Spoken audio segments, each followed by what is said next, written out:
you've got to be committed.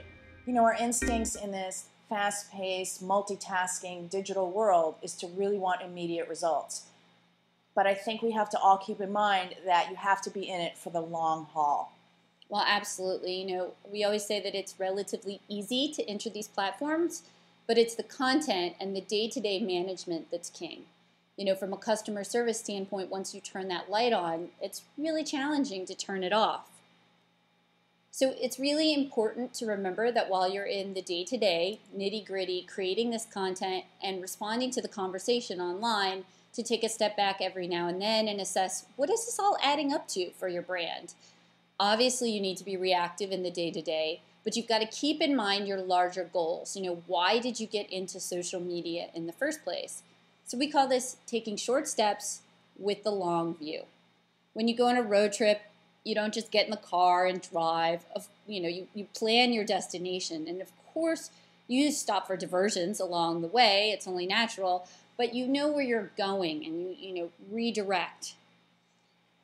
So as marketers, we've been used to formally reviewing and analyzing our businesses, whether it be on a monthly, quarterly, or annual basis.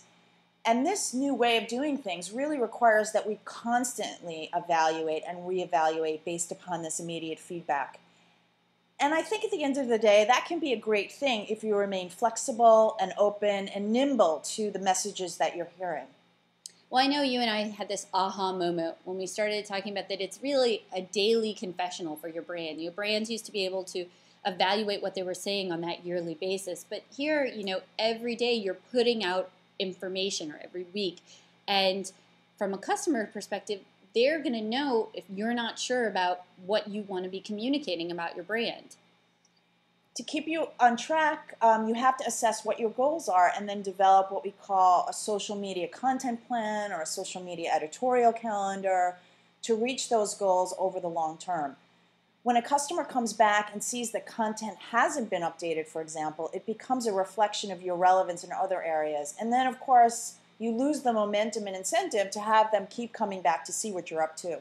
Oh, absolutely. You know, we've seen people that create Facebook pages and presences for one campaign, and then they get all these fans and they sort of abandon that. Or, companies that start a social media presence and then don't have anything to say, so it lets, languish for months on end. And so what we, really agree with Gloria here on is that a social media content plan is crucial for keeping you on track. Obviously, other bits of content are going to come up along the way, but having that plan really ensures that you have something to say and eliminates social media writer's block.